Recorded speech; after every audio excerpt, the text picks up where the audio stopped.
Na Prever FM, você começa o dia bem informado. 6h51. Vamos ter agora a participação do advogado especialista em direito eleitoral, Dr. Guilherme Rocha. Dr. Guilherme, bom dia. Satisfação em tê-lo aqui mais uma vez no Primeiro Jornal.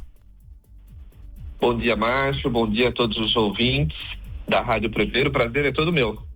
Doutor Guilherme, a gente falava aqui no início do jornal a respeito do ex-presidente Jair Bolsonaro, que está usando por determinação do STF a tornozeleira eletrônica. E ontem ele esteve participando juntamente com o pessoal do Partido Liberal e foi colocado a participação dele, a fala dele, os questionamentos dele em vídeos de terceiros. E uma das imposições do ministro Alexandre de Moraes, do STF, é que ele não tivesse participação em rede social. E o pessoal passou-se o prazo de 24 horas para que a defesa do ex-presidente Jair Bolsonaro se manifestasse. Parece que se manifestou. E agora, a sequência disso, doutor? Bom, agora o ministro Alexandre de Moraes, relator do caso, vai pedir que a PGR, a Procuradoria-Geral da República, se manifeste, né? A defesa, claro que vai dizer, e esse é o papel da defesa, né? Que não houve nenhuma violação da medida cautelar. O Ministério Público, por outro lado, o Ministério Público tanto pode concordar com a defesa e pedir que as coisas continuem como estão, como pode, e é natural que aconteça, indicar o contrário, dizer a decisão foi desrespeitada. Claro que nós não estávamos ali entre inocentes, entre leigos, então era claro que aquela cena seria replicada na internet, seria transmitida por terceiros nas redes sociais, e aí a PGR, se concluir nesse sentido, pode pedir a revogação da prisão, das medidas cautelares e, nesse caso, pedir a prisão preventiva. Indo esse processo com essa manifestação da PGR para o ministro Alexandre de Moraes, ele basicamente, né, pode lançar um alerta aí pela última vez, dizer, olha, pela última vez, não repita, não vou decretar sua prisão preventiva nesse momento, mas qualquer vírgula já vai fazer declarar isso. Ou pode não ter essa conduta e pode imediatamente determinar que seja feita a prisão preventiva do ex-presidente Bolsonaro. Não, e esse assunto está causando uma polêmica, está mexendo com o Brasil. Ontem nós tivemos também os apoiadores de Bolsonaro se manifestando novamente num pronunciamento e tudo mais. E no momento terrível até no momento que o Brasil está vivendo, um dos apoiadores, o delegado Caveira, ele colocou uma bandeira do Trump, né? Mostrando uma grande ignorância de tudo isso, né? Enfim, o momento é terrível que nós estamos vivendo e a expectativa, como o doutor Guilherme acabou de dizer, pode, né, de repente, o ministro Alexandre de Moraes, ele apenas dá uma, entre aspas, uma segunda chance, como pode decretar a prisão preventiva cautelar do ex-presidente, né, doutor? E o momento é delicadíssimo, né? Como você mencionou, Márcio, essa manifestação dos apoiadores, essa tomada de decisão, isso é muito difícil e muito delicado.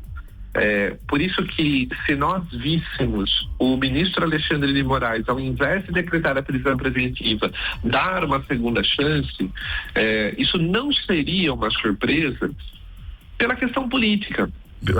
A gente vê como estamos subindo a cada dia, a gente sobe o tom, tanto no âmbito nacional como no âmbito internacional. Isso vai não só mudando as coisas dia a dia. Uma outra situação que já mudou, por exemplo, é a própria questão do Eduardo Bolsonaro, né? Acho que falamos na segunda-feira sobre a possibilidade da renúncia. Hoje essa possibilidade para o Eduardo Bolsonaro já não existe mais, sem inelegibilidade, porque as coisas mudaram, ele já tem investigações abertas contra ele. E agora é realmente sentir o que acontece a cada dia e tentar fazer com que isso possa gerar o menor problema geral, problema que alcança a sociedade inteira, né? O Brasil inteiro, o que é dificílimo.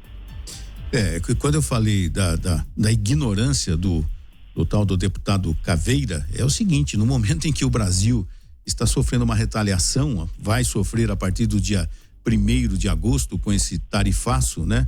Um deputado de repente fica endeusando o presidente dos Estados Unidos. Mas tudo pode acontecer ainda no dia de hoje. Hoje é um dia crucial para essa situação, né, doutor? Sem dúvida. A gente e o ministro Alexandre de Moraes tem sido ágil nas decisões, então essa decisão ela pode e provavelmente seja mesmo tomada hoje, né? A urgência do caso requer isso, e para todos, né? Tanto para o Ministério Público, para a PGR, como para a própria defesa. Imagina, ali é fácil verificar, né? Como advogado que trabalha com políticos, é fácil imaginar como estão, por exemplo, os advogados do Bolsonaro nesse momento, né? Provavelmente o ex-presidente deve falar com eles a todo momento para dizer: posso gravar entrevista? Tem mais um pedido de uma entrevista aqui, posso fazer? Não posso, tenho que sair na rua. Então é uma situação de bastante turbulência para todos os lados, né? Para todas as pessoas. Inclusive tem uma situação nova que para que o Eduardo Bolsonaro, deputado licenciado, licença expirou no último domingo, né?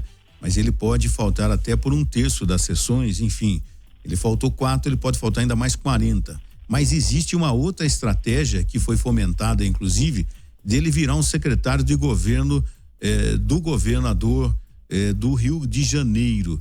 Agora, isso sendo explicitado na imprensa, o STF, sabendo de tudo isso, fica aberto para todo mundo que ele pode se usar dessa estratégia.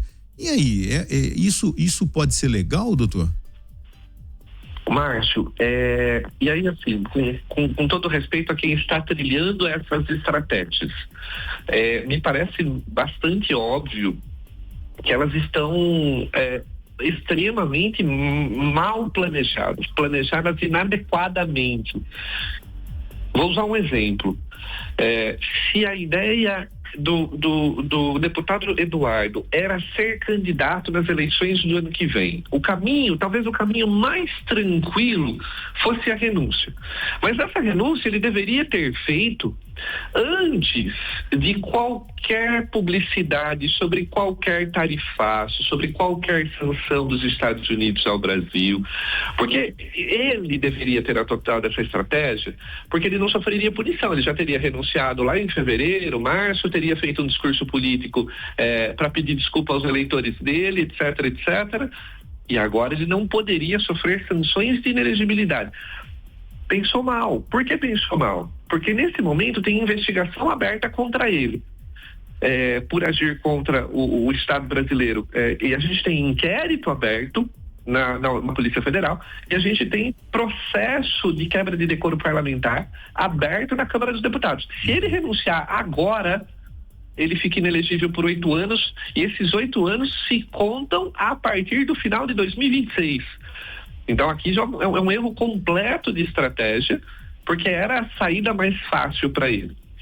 Agora, pensar nas faltas, né? Então vamos pensar no terço de faltas.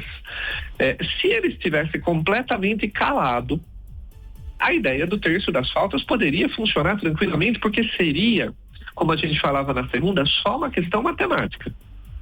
A Secretaria da Câmara não sabe se ele vem na semana que vem, essa semana ele faltou, na outra semana ele faltou também, mas pode ser que venha na outra. Agora, a partir do momento que você vai à imprensa e que você começa a declarar que você não virá, que você não voltará, que você está trabalhando por esse aspecto, que você trabalhou explicitamente, salvo o melhor juízo, existe alguma declaração já nesse sentido, né? De que ele trabalhou explicitamente, que ele viu o documento das tarifas antes de serem publicadas.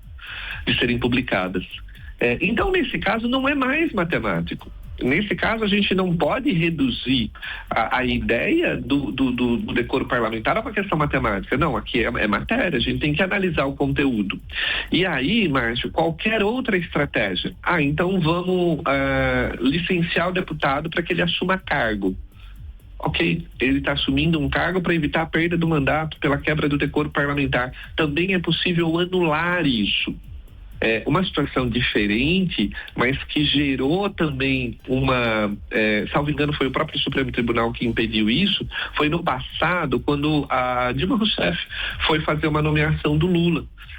Antes que ela acontecesse, houve impedimento. Então, isso é só para ilustrar que o Supremo vai poder impedir isso.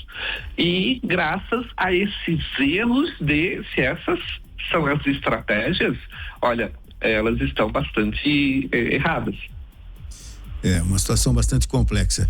Doutor Guilherme, gostaríamos de agradecer mais uma vez. Vamos abusar do seu conhecimento nos próximos dias, já que essa efervescência política continua no Brasil. Isso só tem aumentado. Doutor, muito obrigado, um bom dia, viu? Eu que agradeço, sempre um prazer, Márcio. Um abraço e abraço também a todos os ouvintes do Primeiro Jornal. Você ouviu Primeiro Jornal, Previr FM.